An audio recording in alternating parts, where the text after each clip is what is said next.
Mom, don't worry that this long-distance call's on my bill. Did not. Shh. I've tried, but Mikey won't eat it. Did not. So. Oh, you know, he eats nothing but peanut butter sandwiches. That's not true. Hang on.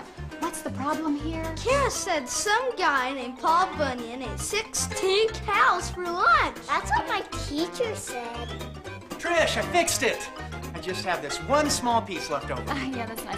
Yes, Mom, I am listening. And don't worry, this call's on my bill. It's no problem. Why don't I call you later, Mom?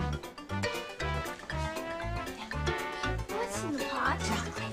Don't worry about Mikey being a picky eater, Mom. Broccoli? I think he's getting over it. Gross. I want peanut butter. Trish. Deb, hi, how are you? Okay, have you spoken to Melanie? Yeah, she called this morning, said she'd try to make it, but she's a little swamped. What a day. What happened with you? You go first. Okay, well, I tell you, I was in the kitchen. Oh, Mom, don't worry that this long-distance call's on my bill. Did not. Did not. Kara said some guy named Paul Bunyan ate 16 cows for lunch. I just have this one small piece left over. Broccoli? Gross. I want peanut butter. What did you do? What else? I tapped into the power. Tell me about it. There I was, an ordinary mom. Need help? Visit our website at www.saveyoursanity.com. Or just save your sanity by tapping into the resources of more than 40,000 helpful websites. Then I slid into my computer chair, and with a few clicks of my mouse, I became a mom on the net with the world at my fingertips. To cut down on my phone bill, I wrote my mother a letter. Then in 1/6 of a second, I emailed the letter from my computer to hers. I found some great information on engine repair for John. Kara and I read up on Paul Bunyan. I found some delicious sandwich recipes that Mikey actually ate. Then my budding artists found some great craft projects on their computer, which kept them occupied while I had quiet time with the baby. Bravo! And you? I had your typical 90-mile-an-hour don't stop till you drop day. Unfortunately, it started out too slow. Come on, cooperate. I've got to be at work in 30 minutes. I can't believe this. I need a more reliable car. Mom, can you help me with something tonight? What, honey? I have to do a 12th grade report on Africa with maps of all the mountains and rivers and tributaries. Rivers and tributaries. Okay. The boss needs a stock report by 12 noon. Hello? You need to know the theme of the baby shower I'm in charge of. By tomorrow. No problem. And was it a problem? It could have been. There I was, your typical working mom, but with a few clicks of my mouse. Dun, dun, dun, dun, I found a dun, dun, car dun. with 6 cylinders, great gas mileage, and it's right in my price range. Gave Chrissy a stack of paperwork on Africa, almost as high as the Kilimanjaro mountain she's reporting on. Got a current stock report from my boss, and looked up baby shower themes. I think I'll choose the Fiesta theme. Good choice. That sounds like fun. How does anyone have time to have fun? Melanie! You made it. I'm so sorry I missed lunch. I had to go to the library to copy reference material for Nikki's report on New Zealand, and that took forever. Then I went to the bookstore to get a cookbook of low-fat recipes for that party that I might go to with George Cooper on Saturday. And of course, the book was sold out, so now I get to drive back there on Thursday. I did drive to my sister's and drop off a poem. She wants it for her second graders tomorrow. Melanie, And then, are you on the internet? isn't that for techno geeks with spreadsheets? Oh, Mel, you need the power. Come on. Meet you both at my house. Hello, I'm Trish Casey, founder and editor of the Mommy Times, an online magazine for moms. And I'm Deb Rome, computer consultant and owner of Deb's Webs, a web design company. And this is Melanie. Join us now as we explore the power of the internet. We're Moms on the Net. We became Moms on the Net because there are so many resources available on the internet for moms and their families. After teaching countless internet seminars to women, we realize that many people are intimidated by the net. We also know that once you tap into the power of the internet and experience the resources of the world literally at your fingertips, you'll wonder why you waited so long. The net is exciting. So enjoy our action-packed internet adventure, because when it's time for the real action, we surf the net. Learn with us as we ride the wave of information called the internet. We created Moms on the Net for 3 reasons. First, we want all women to share an awareness of the resources available for them on the net. Second, we want moms to be comfortable helping their kids on the net and know how to monitor their activities. Our country's leaders say it's their goal that by the year 2000, all public classrooms will be wired for the internet. And third, the more frequently women get on the internet and use it, the more there'll be services targeted and developed for women. Are you ready, Melanie? I guess so. Okay, so what the heck's the net? The Internet's a network of thousands of computers worldwide communicating and sharing information with each other. A single computer in the home of one mom on the net can easily communicate with computers throughout the world. The Internet is one entity with many different components. 2 of the most widely used components of the Internet are electronic mail, or email, and the World Wide Web. To visualize the way it works, imagine the internet like a giant octopus with its many arms extending outward on their own. Email and the World Wide Web are 2 of the arms extending out from the internet, each arm entirely separate from the other, yet both part of the same body. Email is one of the easiest, most inexpensive communication tools available today. You can instantly send or receive text from one computer to another. Email's great for anything you might use paper mail or the phone for: letters, recipes, jokes, poems, even business. The World Wide Web is abbreviated www. Now, we've all seen www.this and www.that. This www is part of the address for each communication site or website on the World Wide Web. Unlike email, which has only text, the web can combine text, pictures, animation, and sound. Car manufacturers, movies, and even the Discovery Channel have websites. Most businesses and modern products now have a website. The Internet was born in 1969. Masterminded by the Department of Defense, it was a computer linking system originally intended for the use of educational facilities and the government. Thanks to the brain power and the innovation of many different people and organizations, the Internet has now grown strong. One of our most frequently asked questions is, when I'm on America Online, CompuServe, or the Microsoft Network, am I on the internet? Many people think that an online service and the internet are the same, but they're not. If you become a member of an online service, you're actually on a private computer network, but you may still access the internet through these online services. Once you actually get on, you're communicating with thousands of computers. Through the wonders of modern technology, it's now possible to access the internet through a phone line and view it on a television set. But currently, the most popular and most widely available means is through your computer. And for this, you need 5 things. The first thing you'll need, of course, is a computer. Either a PC or a Macintosh. It doesn't matter. Second, a modem, which connects your computer to a phone line. Modems can be internal, which means the modem gets installed inside your computer, or they can be external, which means they're a separate piece of equipment that gets connected to a cable. External modems also have indicator lights that are helpful. Your modem should have a 14.4 baud rate or faster. The baud rate is the rate at which the modem transmits computer data through a phone line. Third, a telephone connection. You can use your current phone line. However, if your mom is trying to call to give you a break by watching your kids for the afternoon, she'll get a busy signal. Fourth, an Internet Service Provider or ISP account. More about that in a minute. Fifth, Internet Service Provider software, which comes with the ISP account. Okay, for a new car and a trip to Europe, what are the 5 things you need? A computer, a modem, a telephone line, an internet service provider, and internet service provider software. Okay, that's great. Now let's assume you have a computer, a modem, and a phone line all squared away. The web is used to communicate. To get your computer ready to communicate with another computer, you'll use 3 communication tools in a similar manner in which you'd use a long-distance phone company, a telephone, and the Yellow Pages. You'll start with an internet service provider or an ISP. When you become connected to an ISP, this gives your modem someplace to call. Choosing a provider is similar to selecting a long-distance telephone company.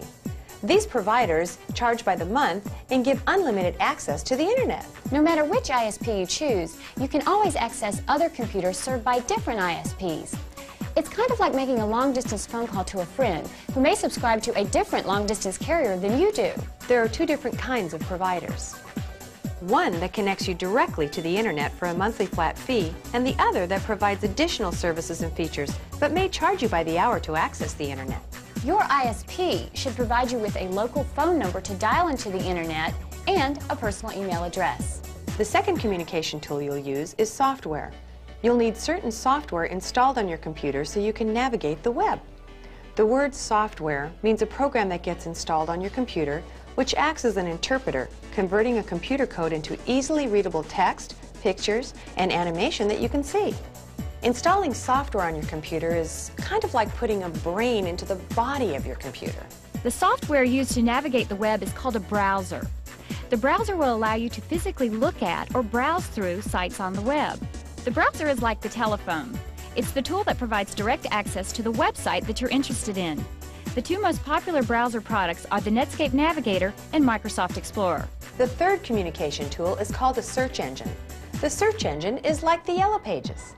It allows you to search for a company, a website, or information by using a keyword or subject.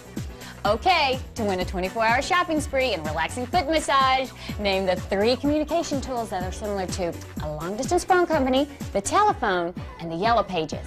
The phone company would be the Internet Service Provider, or the ISP.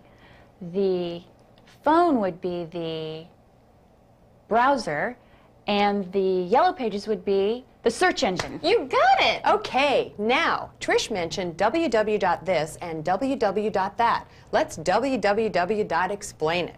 These addresses are called Uniform Resource Locators, or URLs, and sometimes nicknamed URLs. Each URL has several parts. The HTTP at the beginning is an abbreviation for Hypertext Transfer Protocol, which is just the fancy name for the way that web info is transferred and the way the computer knows where we're trying to go. After the www, the next part of the URL is the name of the company, organization, or individual who owns the site. The .com at the end of the address tells us that this website is run commercially rather than by a university or government agency. For instance, if the site were run by a university, the address would end with .edu instead of .com. Now that we've talked about what's involved in the web setup, we're going to visit some sites and learn how to tap into the power. We're going to show you how to get on the web, although your situation may vary slightly depending on the setup of your computer.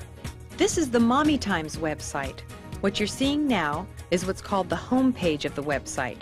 A site can be one page or many pages.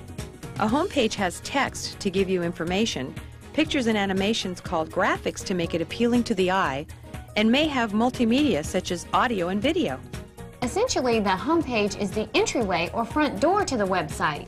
You may come in through another page on the website, similar to sneaking in the back door or window of your home, but the home page is the front door.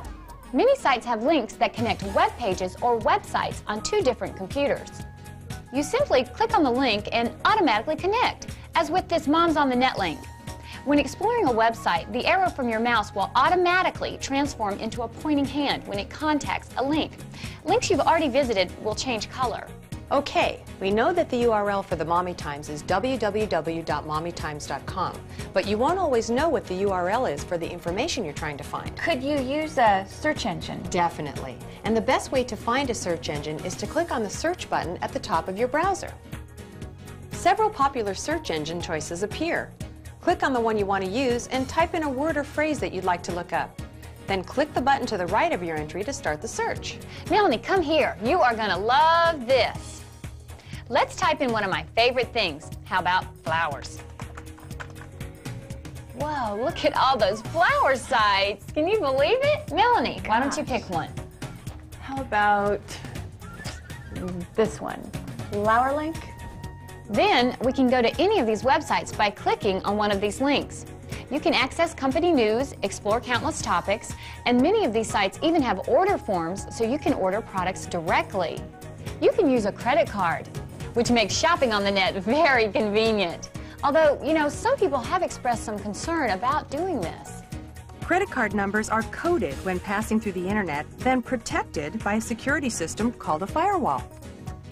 Okay, Melanie, for the grand prize of 5 minutes of uninterrupted bathroom time, what does this address tell us? It tells us this site is on the World Wide Web.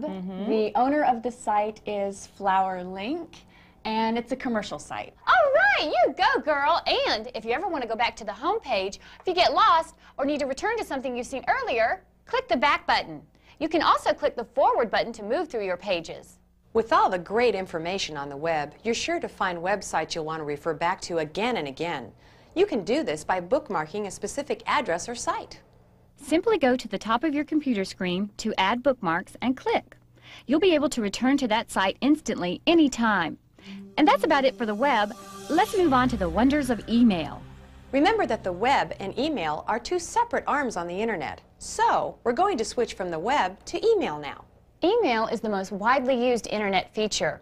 Once you use email, you'll want to steer clear of traditional mail or snail mail whenever possible. Email is included with your ISP account, transmits instantly, and there's no limit to the number of letters you may send or receive. Each person on the internet has his or her own individual email address where messages can be sent or received. Since email and the World Wide Web are two separate entities, entirely unrelated, they require two different addresses. Many people mistakenly believe that their website is their email address. Not so. Your email address usually contains two parts separated by an @ sign, such as this. For example, the Mommy Times address is netmom@mommytimes.com. The first section contains your abbreviated name, your nickname, or a handle. The second part of the address directs the mail to the proper computer. Since spell check hasn't always been available with email, flawless spelling isn't critical. Also, net etiquette or netiquette dictates that we do not type in all capital letters because the receiver interprets this as shouting. Now, let's actually prepare and send an email. To send a new message, simply click on New Message and a blank form appears. You'll notice that your return address is automatically entered for you. Type in the receiver's address, the topic you're writing about, and you're ready to write. Dear Mom, hope you got my last email. Heard the latest about Aunt Ruby's ex-husband's first wife's stepdaughter's boyfriend? Details in my next email. Kids fine, I'm fine. Love, Trish. When you're ready to send your email, click on Send. You may also respond to mail that someone else has sent to you by simply clicking Reply. The receiver's email address will automatically be inserted. You can write one letter and send it to your entire family. You can forward a letter that you've received. For instance, say a friend sends you an email about a great new site. You can share that information with any of your friends that have email. Another feature of email is its ability to attach or send an entire file from your computer to another. This is done by using the attach command. You can also delete email if you don't need to keep it. Since email is included with your ISP account, it's a fast, free, fun way to communicate. And of course, there's internet for the younger set. Kids love the internet, and with the gamut of software available today, it's become an invaluable one-on-one learning tool. Schools are so excited about the benefits of the internet. Many schools are doing everything they can to provide internet access to their students as quickly as possible. Some parents express concern that the net can be a dangerous place for a child. That's why software has been developed to help monitor children and prevent them from accessing certain types of sites. When tapping into the resources of the internet, a child's potential is immeasurable. When tapping into the resources of the internet, your potential for growth is immeasurable. So what the heck's the net? Now you know. Any reason to feel intimidated? I don't think so. Feeling confident now, Melanie? You'd be surprised. So what do you have to say now? Where's my mouse? That's the spirit, Melanie. You know, we believe in this technology and know you can succeed. Don't fear the computer mouse in your house. Take charge and tap into the power. Oh, wow. Delivery for Trish and Deb. Oh, who are they from? Where are they from? Let's take a look. The card says www.roses.com. Thanks, M. M? Melanie! What can I say? You were great teachers. And you know, since you were kind enough to teach me about the internet, it only seems fair that I should share some little part of that knowledge with my fellow man. What do you know about the internet? You know, I think a man could probably do it. Definitely. Come visit our website and send us an email to let us know how you're doing. We'd love to hear from you. Really, it's one of the most vital, important sites on the web. MOMMYTIMES.com.